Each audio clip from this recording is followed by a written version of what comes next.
Welcome to Esperance channel. पिछले video lecture में हम बायोमॉलिक्यूल्स के इंट्रोडक्शन देखा और इंपॉर्टेंस ऑफ वाटर को डिस्कस किया। आगे हम हर एक बायोमॉलिक्यूल को डिस्कस करेंगे, जिसमें से आज हम डिस्कस करने वाले हैं कार्बोहाइड्रेट।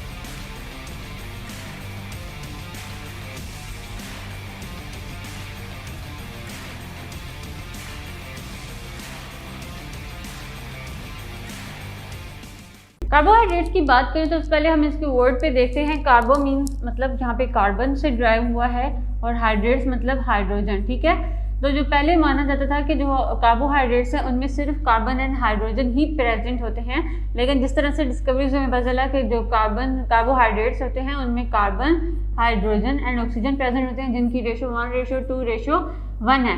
तो अगर हम पहले देखें तो इसी वजह से हमने हाइड्रेट्स ऑफ कार्बन बोलते हैं, क्योंकि यहाँ पे जो कार्बन की कंसंट्रेशन है वो ज़्यादा, बाद में कार्बोहाइड्रेट्स का वर्ड इंक्लूड हुआ। और अगर हम कार्बोहाइड्रेट्स का देखें तो इनको हम ज़्यादातर शुगर्स बोलते हैं। ठीक है, क्योंकि ये ज़्यादातर स्वीट इन नेचर होती हैं।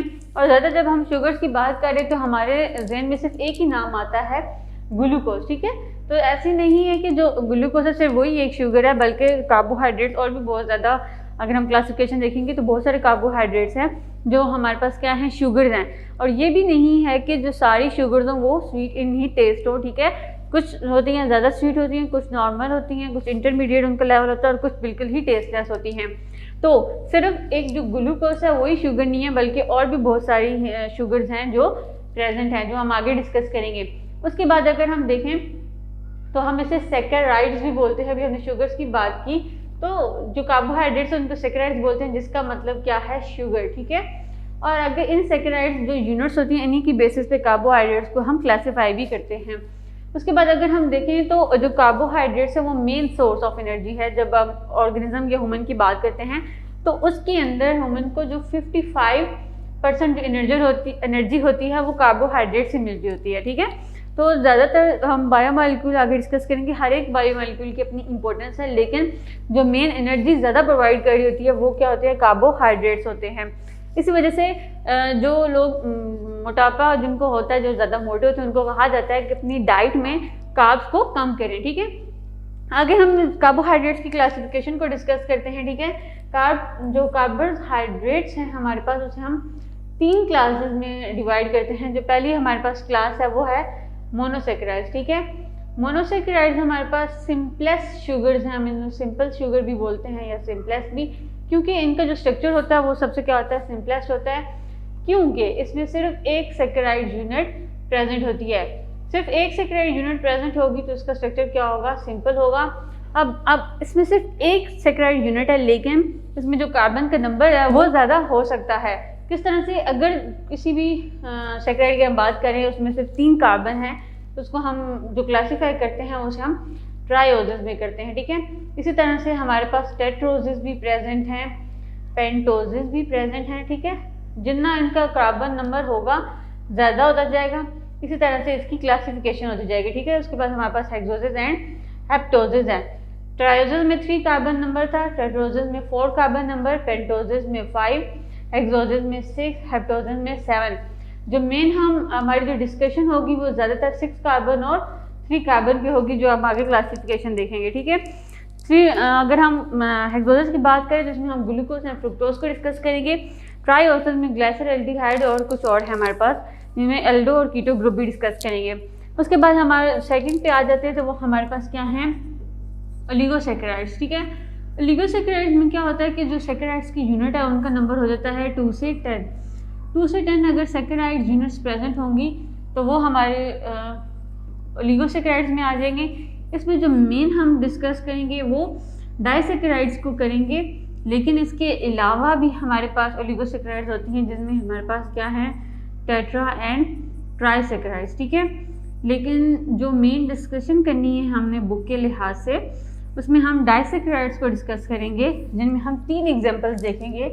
पहली हमारे पास क्या है, सुक्रोज, लैक्टोज एंड माल्टोज। ठीक है, इसी तरह से अगर जो भी मॉलिक्यूल्स होते हैं हमारे पास, बायोमॉलिक्यूल की डिस्कशन कर रहे हैं, तो उनका जो लेवल होता है वो सिंपलेस्ट से कम्प्लेक्स की तरफ जाता है। तो इसी तरह से कार्बोहाइड्रेट्स की अगर हम बात करें तो कार्बोहाइड्रेट में जो सिंपलेस्ट सबसे यूनिट होता है वो हमारे पास क्या है, ग्लूकोज। ठीक है, तो तो जो सारी ग्लूकोज से स्टार्ट होता है और कम्प्लेक्स स्ट्रक्चर्स बनाते हैं, जिसमें हमारे पास पहले क्या है, मोनोसेक्राइड्स है, ओलिगोसेक्राइड्स हैं, और जो थर्ड हमारे पास कम्प्लेक्स स्ट्रक्चर्स होते हैं वो होते हैं पॉलीसेक्राइड्स। ठीक है, पॉलीसेक्राइड्स में क्या होगा कि more than 10 saccharides units present होंगी। अगर 10 से ज़्यादा यूनिट्स हैं तो वो कम्प्लेक्स स्ट्रक्चर बनाते हैं, जिनको हम पॉलीसेक्राइड्स बोलते हैं।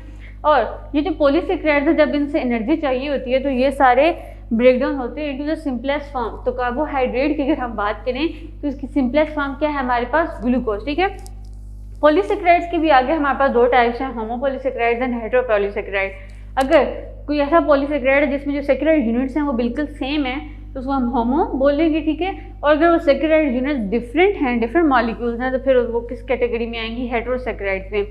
तो हम यहाँ पे जो मेन डिस्कस करेंगे वो हमारे पास क्या है, सेलुलोज, ग्लाइकोजन, काइटिन। अगर हम हेटेरो की बात करें तो इसमें हमारे पास पेप्टिडोग्लाइकन और पेक्टिन भी हैं। ठीक है, लेकिन जो हम जहाँ पे डिस्कस करेंगे वो हमारे पास cellulose, glycogen, chitin and starch है। ठीक है, तो ये तो हमने डिफरेंट क्लासिफिकेशन देख ली कि किस तरह से हमें कार्बोहाइड्रेट को उनकी सेक्राइड्स की यूनिट की बेसिस पे हम क्लासीफाई करते हैं, from the simplest to the complex. पहले हमने मोनोसेक्राइड्स देखा, ओलिगोसेक्राइड्स एंड पॉलीसेक्राइड। आगे हम इसकी कुछ थ्योरी डिस्कस करते हैं। थ्योरी में देखें तो सबसे पहले हमारे पास क्या, it is the main source of energy, क्योंकि सबसे ज़्यादा जो एनर्जी बॉडी में प्रोवाइड करते हैं वो हमारे कार्बोहाइड्रेट्स करते हैं। नेक्स्ट है फर्स्ट रेस्पिरेटरी सबस्ट्रेट। फर्स्ट जो रेस्पिरेटरी सबस्ट्रेट है वो हमारे पास कार्बोहाइड्रेट ही है। क्यों? क्योंकि जब हम भी देखते हैं कि जो ऐसा मॉलिक्यूल या कंपाउंड जिससे हम सबसे जल्दी एनर्जी, हमारे लिए एनर्जी का सोर्स एनर्जी प्रोवाइड करता है वो क्या है, ग्लूकोज। ठीक है, तो ग्लूकोज क्या है, एक कार्बोहाइड्रेट है, इस वजह से इसको फर्स्ट रेस्पिरेटरी सबस्ट्रेट बोला जाता है।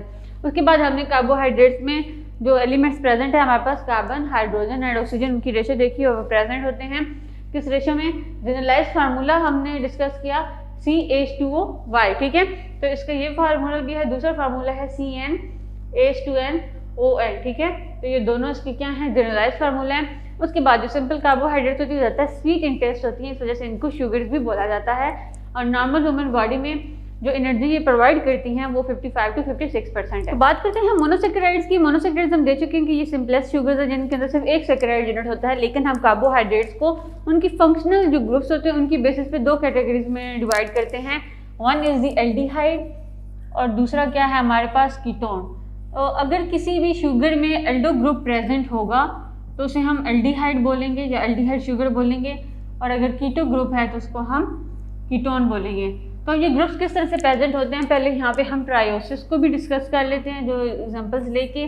पहले हम देखेंगे पॉलीहाइड्रोक्सी एल्डिहाइड। ठीक है, तो उसका स्ट्रक्चर हम कुछ इस तरह से ड्रा करेंगे। तो अगर किसी भी शुगर में हमारे पास हाइड्रोक्सिल एल्डिहाइड ग्रुप प्रेजेंट होगा तो वो हमारे पास क्या होगी, एल्डिहाइड, पॉलीहाइड्रोक्सी एल्डिहाइड।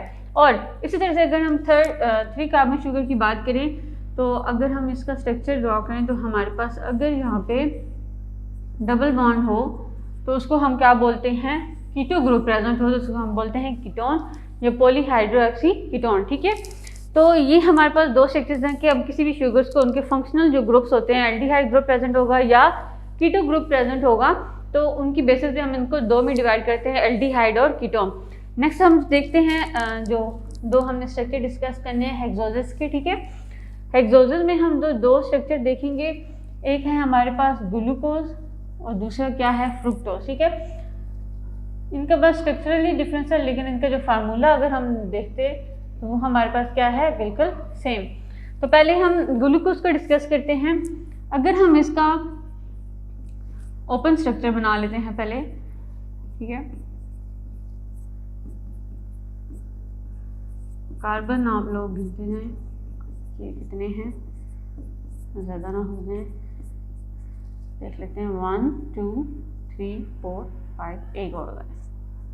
ठीक है, तो ये हमारे पास क्या है, एक ओपन स्ट्रक्चर है ग्लूकोज का, और ज़्यादातर इसका फिर रिंग स्ट्रक्चर माना जाता है। ठीक है, लेकिन ओपन स्ट्रक्चर से हमने दो चीज़ें डिस्कस करनी है जो ज़्यादातर हम शुगर्स को करते हैं, पहले हम वो डिस्कस कर लेते हैं। अगर आप किसी शुगर का या किसी भी शुगर का अगर हम बात करें हों, उसका जो सेकंड लास्ट हमारे पास है, सेकंड लास्ट कार्बन किसी भी शुगर का सेकंड लास्ट कार्बन आपने देखना होता है। अगर उसका हाइड्रोक्सिल ग्रुप राइट साइड पे प्रेजेंट हो तो वो हमारे पास होती हैं डी शुगर्स। ठीक है, डी का मतलब है डेक्स्ट्रो, रोटेटरी।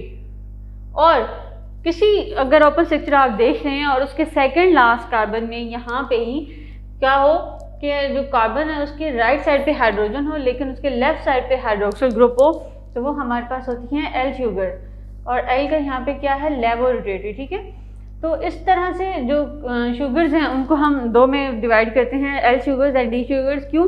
अगर उनका हाइड्रोक्सिल ग्रुप राइट साइड पे प्रेजेंट होगा तो वो डी शुगर्स होंगी, वो राइट हैंडेड होंगी, और अगर उनका हाइड्रोक्सिल ग्रुप लेफ्ट साइड पे होगा तो वो हमारे पास एल शुगर्स होंगी, उन्हें लेफ्ट हैंडेड बोला जाता है। और नेचुरली अगर हम बात करें तो नेचुरल में जो शुगर्स प्रेजेंट है वो ज़्यादातर डी शुगर्स प्रेजेंट होती हैं। ठीक है, तो जिस तरह से ग्लूकोज है ये क्या है, डी शुगर है। तो अगर बॉडी में ग्लूकोज पे एंजाइम या किसी प्रोटीन ने रिएक्ट करना है तो इसके लिए जो एंजाइम जो प्रोटीन होंगी वो भी क्या होंगे, राइट हैंडेड होंगे। ठीक है, इसी तरह से जो एंजाइम ने किसी से रिएक्ट करना है तो उसकी क्या होना चाहिए, सबस्ट्रेट बिल्कुल एक जैसे होने चाहिए। ठीक है, उसे रिएक्ट कर सकें। इसकी एग्जांपल ऐसी ही है कि अगर राइट हैंड का ग्लव है तो वो राइट हैंड में ही फिट आता है, लेफ्ट में नहीं आता फिर। ठीक है, इस तरह से डी शुगर्स पे अगर किसी एंजाइम या प्रोटीन ने एक्ट करना है तो वो भी राइट हैंडेड ही होनी चाहिए। और जो लेफ्ट हैंडेड है हमारे पास है प्रोटीन, जो शुगर्स की हम बात करें ये ज़्यादातर लेबोरेटरी में मैन्युफैक्चर होती हैं और ये भी स्वीट इन टेस्ट होती हैं। ठीक है, उसके बाद जो हम डिस्कस करने हैं उनका रिंग स्ट्रक्चर, ये हमारे पास था open structure of the glucose. इसी तरह से अगर रिंग स्ट्रक्चर बनाना है तो ये सेकेंड लास्ट कार्बन होता है, ये जाके क्या करता है, बॉन्ड बनाता है विद द C1। अब जिस तरह से ये अगर हम इसका स्ट्रक्चर ड्रॉ करें कुछ इस तरह से इसका स्ट्रक्चर होगा। ठीक है, कार्बन ड्रॉ कर लेते हैं पहले, फिर इसका देखते हैं। यहाँ पे भी हम एक क्लासिफिकेशन देखेंगे, यहाँ पे देखते हैं हम OH H और यहाँ पे देखेंगे CH2OH। ठीक है, 1 2 3 4 5 6। ठीक है, हमारे पास ये सारे कार्बन हो गए हैं।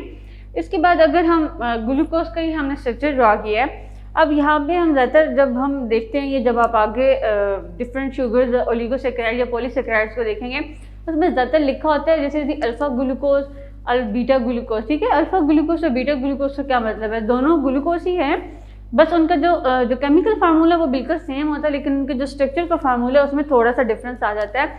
अगर किसी रिंग स्ट्रक्चर में आप देखें कि उसके कार्बन नंबर 1 पे हाइड्रोजन ऊपर प्रेजेंट है, हाइड्रोक्सिल ग्रुप जो है वो नीचे प्रेजेंट है, तो इसको हम बोलेंगे अल्फा ग्लूकोज। ठीक है, और इसी तरह से अब एक और स्ट्रक्चर ड्रॉ करें, यहाँ पे सिर्फ हम यही ड्रॉ करेंगे जो है हमारे पास। तो यहाँ पे अगर उसके कार्बन नंबर 1 पे हाइड्रोक्सिल ग्रुप ऊपर हो और हाइड्रोजन ग्रुप नीचे हो तो उसको हम बोलेंगे बीटा ग्लूकोज। ठीक है, सिर्फ जो इनके स्ट्रक्चर में जो हाइड्रोक्सिल ग्रुप की पोजीशन है उसकी बेसिस पे हम इसे अल्फा ग्लूकोज या बीटा ग्लूकोज बोलते हैं। अगर उसके कार्बन 1 का हाइड्रोजन ऊपर हो, हाइड्रोक्सिल नीचे, it will be the alpha glucose, और हाइड्रोक्सिल ग्रुप ऊपर हो और हाइड्रोजन नीचे हो तो उसको हम क्या बोलते हैं, बीटा ग्लूकोज। तो जो ग्लूकोज है और फ्रुक्टोज है इनका दोनों का जो केमिकल फार्मूला है वो बिल्कुल सेम है, बस थोड़ा सा स्ट्रक्चरल फार्मूला जो है वो डिफरेंट है। उसके बाद हमने यहाँ पे डी शुगर एल शुगर्स की बात की। डी शुगर्स हो कि अगर हमने सेकंड लास्ट कार्बन चेक करना होता है कि उसका अगर हाइड्रोक्सिल ग्रुप राइट साइड पे है तो वो डी शुगर है, अगर लेफ्ट साइड पे है तो वो क्या होगा, एल शुगर्स होंगी। और जो अल्फा और बीटा ग्लूकोज की हम बात करते हैं तो वो बस उनके स्ट्रक्चर में थोड़ा सा डिफरेंस होता है। वो हाइड्रोक्सिल ग्रुप कार्बन 1 के अगर ऊपर प्रेजेंट है तो वो बीटा होगी, अगर हाइड्रोजन ऊपर है तो वो क्या होगी, अल्फा ग्लूकोज होगी। फिर थ्योरी देख लेते हैं हम पहले मोनोसैकेराइड्स की। तो हम बात जैसा कर चुके हैं, ये हमारे पास क्या है, सिंपलेस्ट शुगर्स हैं मोनोसैकेराइड, और आगे हम बात करेंगे reducing sugars and non reducing sugars की। तो मोनोसैकेराइड विद फ्री एल्डिहाइड और कीटो ग्रुप उनको क्या कहा जाता है, रिड्यूसिंग शुगर, क्योंकि उनमें अंदर एबिलिटी होती है कि वो खुद को ऑक्सीडाइज करें और दूसरे को सब्सटेंस को क्या कर दें, रिड्यूस कर दें। तो ऐसी शुगर जिनके अंदर एबिलिटी हो खुद को ऑक्सीडाइज करके दूसरों को रिड्यूस करने की, उनको हम बोलते हैं रिड्यूसिंग शुगर। तो सारे मोनोसैकेराइड्स क्या हैं, रिड्यूसिंग शुगर्स हैं।